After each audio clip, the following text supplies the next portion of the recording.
Hey, what up guys? It's a video that no one asked for, but I'm going to go over my course management tips as a mid-handicapper that help me break 90, or more specifically, help me break bogey golf. So let's head out to the course and talk about it.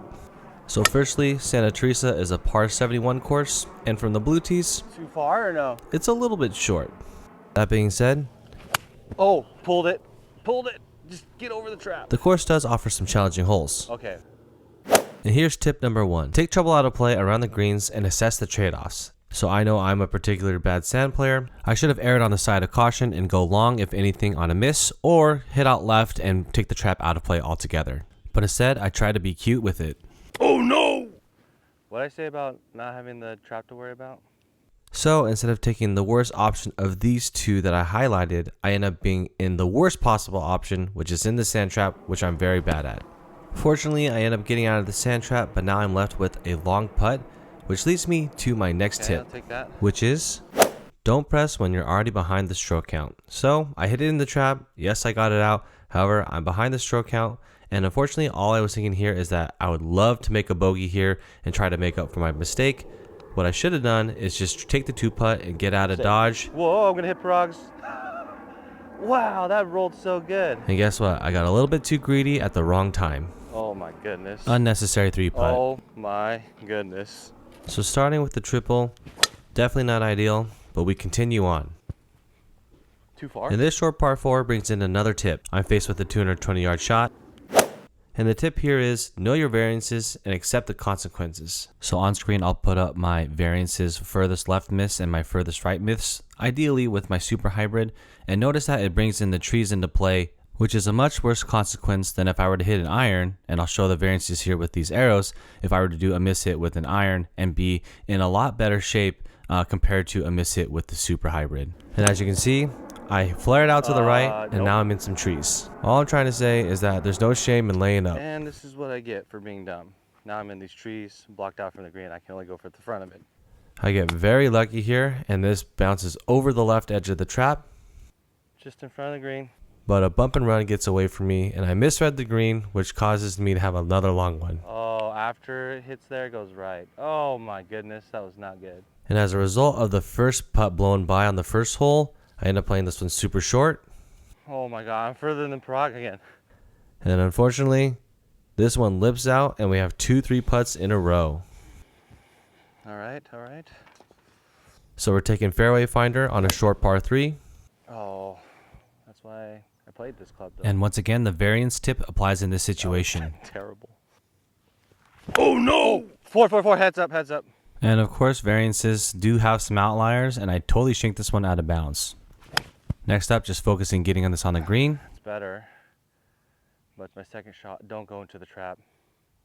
And unfortunately, we have a super long one, and the chances of converting a 2-putt are very Now low. turn this way. But I'm trying my best here. It stayed straight. Oh my gosh. And here's the attempt for the double. Oh my god. And it doesn't quite get there. And I know it's easier said than done, but having a goldfish memory in golf is crucial. I can only drive the ball today, apparently. Even though I'm 8 over through 3 holes, there's still a lot of golf to play. Did I hit the tree? All right, I'm about 117 yards. I'm just gonna go dead center, not even get cute with it. And as you overheard me talking to myself, I'm just going to aim for the middle and play boring golf and aim for the center. And it ends up pulling off. Oh, I pulled it a bit, but thank goodness I aimed for the middle. Since I tugged it a little bit, it doesn't matter. I'm still on the green in regulation, and I'm putting. Stay up. Well, we're back on track here. I will admit, though, you can have all the course management in the world, but you still have to go up there and swing your swing. All right, we're hedging here. We're going dead center. Course management doesn't stop you from blading. Oh, that could work. Sit. No, no, no. Unfortunately, my decision to aim for the middle of the green prevents me from losing the ball left or right, and I end up hitting a really good chip here to get up and down for the par. So what are your guys' thoughts so far? What are your best course management tips? Leave them in the comments below. Oh. So now I'm 8 over at this point on hole 6, which means I need to get par or better on at least 4 I holes. think that'd be good. I got a little lucky. You kind of spun out of it. And when you think about it that way, yeah, if I can bogey the rest and get 4 pars, should be doable. Drosky? And that's why sometimes I don't get upset at myself if I get a double or triple on a hole because a par will make a double or a triple one less stroke Left to right. in the context of bogey golf. I totally misread that. And as I misread this putt, What? we have a long second for par. And unfortunately, a little bit too much heat, and it lips out. You know? Coming up next, short par 3. We flare it out right and up short right. If it goes, if it goes, if it goes. And I won't stop the video to share this tip, but learn the bump and run. I made a whole entire video on this last time. You should check it out. Came this way. And with the need of 4 pars or more, it'd be great if this rolled in, but we just burned the edge. Mine went left to right.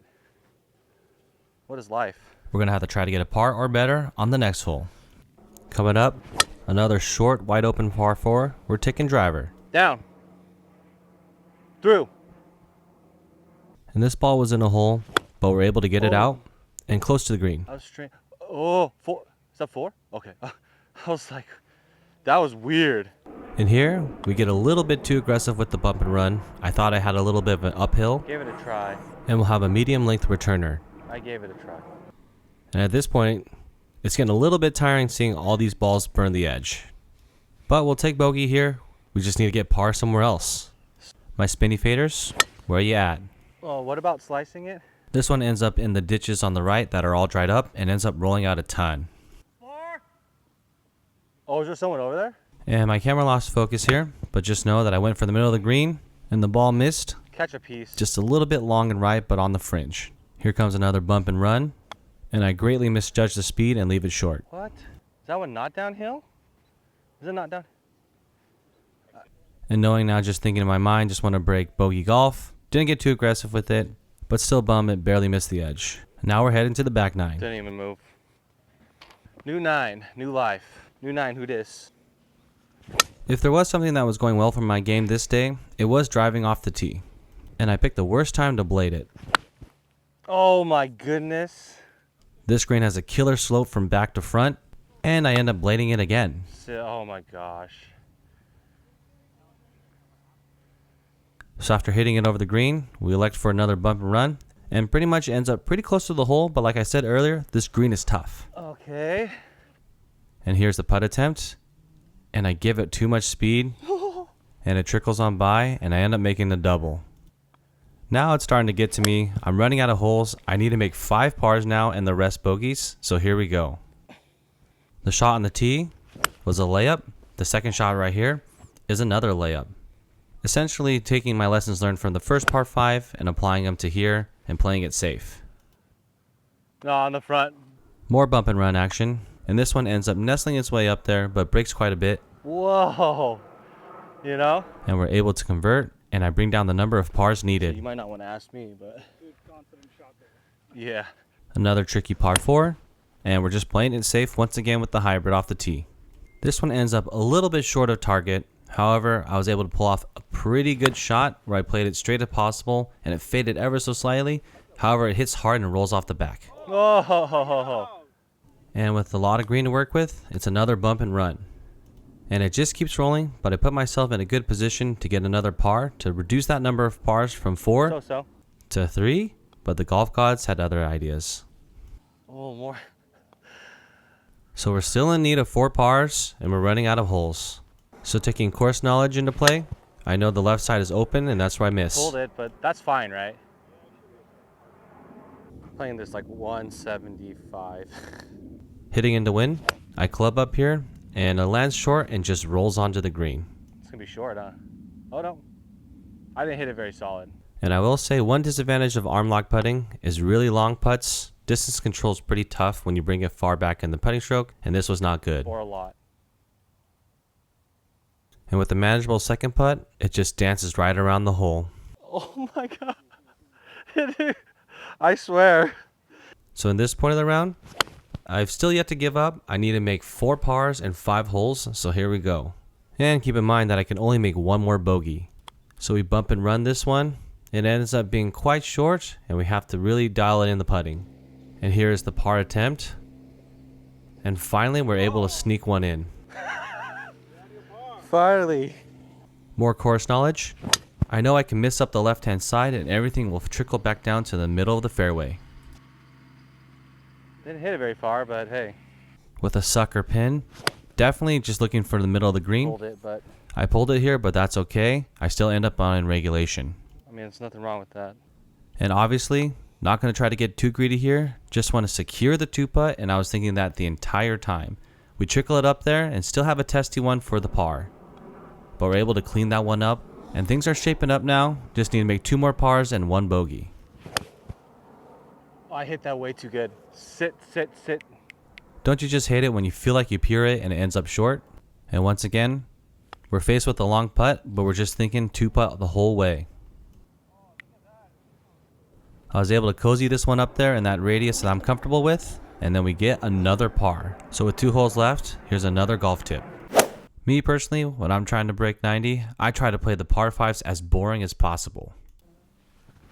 Yes, this par 5 is rather short, so my 2 clubs that I'm going to pick on my way to the green are clubs that I know that I can advance as straight and as confidently as possible. In this case, it's my 4 hybrid. If I would have applied this to the first par 5, I probably would have shot a little bit better. Unfortunately, this gap goes a little short. Go! And now we're left with another bump and run opportunity. So here it is. And this one ends up being pretty dang good. Is that good? And with the tap in par here, we're on our way to breaking bogey golf. Well, actually, it was getting close. It was getting close. All right, here's my whole routine. I just pick where I want to go. I let out my driver, and I swing the ball. So after 4 pars, all we have to do here is get bogey here, and we still are able to break bogey golf. Even after the incredibly bad start, I put those holes in the rearview mirror and continued on to try to achieve my goal. And once again, demonstrating why arm lock is not the greatest for long putts. You see what happened? I chipped it. Oh my gosh. All I know now is I have to 2-putt from here, and we're able to break bogey golf. And not gonna lie, I was sweating this one a little bit, but it ends up falling. But it's not. So after it was all said and done, I ended up shooting 17 over, even after that terrible start. And I think the main thing is just keeping your head in the game and knowing that a double, even a triple sometimes, isn't the end of the world when trying to break 90. Just know how many pars you have to make. You're literally not going to bogey every single hole through the whole way. But I hope you guys enjoyed that one. Leave your course management tips in the comments below. Keep chasing, and I'll see ya in the next one.